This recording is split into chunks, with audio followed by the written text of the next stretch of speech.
From losing almost all their biggest stars to resorting to desperate business tactics to save their promotion, here are the real reasons why the UFC is quickly dying.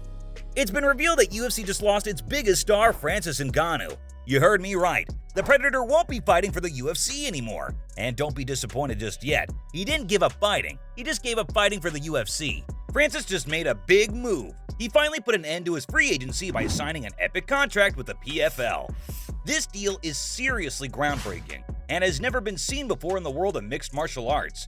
So what's so special about this contract? Well, not only will Ngannou be earning a minimum purse for his MMA fights, the exact amount is a secret right now, but he also gets the chance to explore his passion for boxing. How cool is that? On top of that, he'll be taking on a leadership role as the head of PFL Africa. Looks like Ngannou is really taking things to the next level. Now, let's talk about the PFL. With the addition of Ngannou, they're definitely becoming a major competitor to the UFC. The PFL is already gaining traction and making waves in the MMA world, and with a superstar like Ngannou on their side, they're bound to give the UFC a run for their money. But he isn't the only fighter UFC has recently lost to competition. There's more. Did you know that he isn't the first UFC fighter that left the UFC?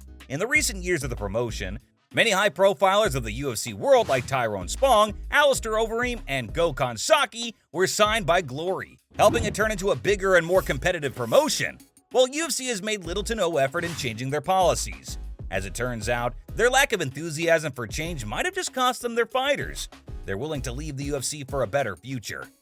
While I agree that UFC gave many of its fighters a kickstart in their careers, it still doesn't excuse the fact that many of these fighters were often underpaid and were denied medical insurance. Promotions like Bellator have been able to offer fighters more money and increase security. Also, did anyone notice what a huge softie Bellator president Scott Coker is? Who doesn't like that in their boss? He's known for being a straight shooter and treating his fighters with respect, both on and off screen. Benson Henderson said in one of his interviews that compared to UFC, Bellator people are more transparent and super upfront, something that isn't usually seen in negotiations in the MMA world. It's too early to tell whether the UFC is dying a swift death or whether it'll slowly burn down to the ground. But one thing's for sure, the MMA landscape is changing, and the UFC isn't the only game in town anymore. The growing number of promotions threatens to take away the UFC's popularity fighter by fighter. So what does it mean for the rest of the promotions on the market now? UFC might lose its viewership to fresher and more unique matches. It's understandable that fighters would want to look for better opportunities that pay well, and give them the freedom that UFC could never offer. There are a number of promotions that gave these fighters a healthy career in exchange for better viewership. Now, this is what a mutually beneficial relationship looks like. Promotions like Bellator in the US and Rizin FF have been scouting for fighters from the UFC for years now. Bellator MMA, the second largest MMA promotion in the world, has been around for a decade and is very popular in the United States. They were able to sign Benson Henderson, Rory McDonald, and Phil Davis. USA isn't the only country with a big MMA viewership. Turns out promotions in Asia have also signed some of the biggest stars. One Championship was able to sign Demetrius Johnson, Eddie Alvarez, and Angela Lee, while other Japanese promotions by the name of Rizin FF has grown popular for its unique form of combat and rules. They were able to sign Wanderlei Silva, Fedor Emelianenko, Gabby Garcia. While we're on the subject of UFC losing its appeal, guess what? One Championship took the fight to the UFC with its first ever match in the US. This Singapore-based MMA promotion had its first ever event in the United States on May 5, 2023. The event took place in Colorado. It was called One Fight Night 10, and it had all kinds of high-profile fighters, including Rod Tang, Stamp Fairtex, Demetrius Johnson, and more. This event proved to be a major highlight of the year. One CEO, Chater Sitratong, was overjoyed. He said that it's a historic moment for the company, and they'll continue showcasing what good martial arts looks like.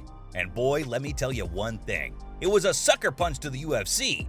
Instead of watered-down fights, we got back-to-back action. Popular MMA fans after the one event tweeted about their reservations regarding the UFC. Mac Malley said that the UFC shouldn't feel so comfortable anymore, with events like ONE and BFKC that could just as easily get a lot of attention. This tweet sparked a whole conversation on Twitter, with fans saying that combat sports are just getting more popular and UFC isn't willing to innovate. While some said that other promotions might be good, nothing compares to the ones held by the UFC. Regardless, with a huge fan base in the US, ONE is just getting started, headlining events worth watching. However, ONE is not the only major event headlining in the United States. There's another contender in the market, and they're being called the savior of MMA. BFKC fights put UFC fights to shame twice in a row. MMA fans, worry no more. You don't have to put up with whatever slop the UFC puts on your plate now. There's a buffet in town and you get to pick. It has become stupidly obvious that the biggest promotion in MMA doesn't care about its fan base, and watered-down events like Vegas 72 are proof. But BFKC 41 came to our ultimate rescue with an entertainment card for the weekend, with Mike Perry defeating Luke Rockhold. Let's face it, the UFC is low-key dead already, with a few meaningful fights here and there, but nothing out of the ordinary. But what led to this moment? After 2 decades of dominating the MMA market, why is the UFC falling behind? Let's face it, part of the reason why fans were so attracted to UFC in the first place was the drama. But too much drama is bad. Incidents like Dana White's altercation with his wife on New Year's Eve put the entire UFC in jeopardy. The John Jones doping scandal, where he was caught using performance-enhancing drugs. The UFC 229 brawl when Khabib Nurmagomedov defeated Conor McGregor. McGregor jumped out of the ring and attacked his opponent's team. The fighters' pay controversy, where fighters have long complained about their pay. UFC's top earners were paid an average of $1.5 million per year. While that might seem like a lot of money to you, compared to other top earners in major sporting leagues, it's nothing. This negative publicity has led some fans to question the UFC's commitment to safety, fairness, and transparency. It has also made it more difficult for the UFC to attract new fans. When Jake Paul took it upon himself to advocate on behalf of his fighters for increased pay and medical insurance coverage, it brought the UFC under a microscope, and it started losing its appeal even more. While steps are being taken to improve UFC's reputation, it'll take time to rebuild trust with fans.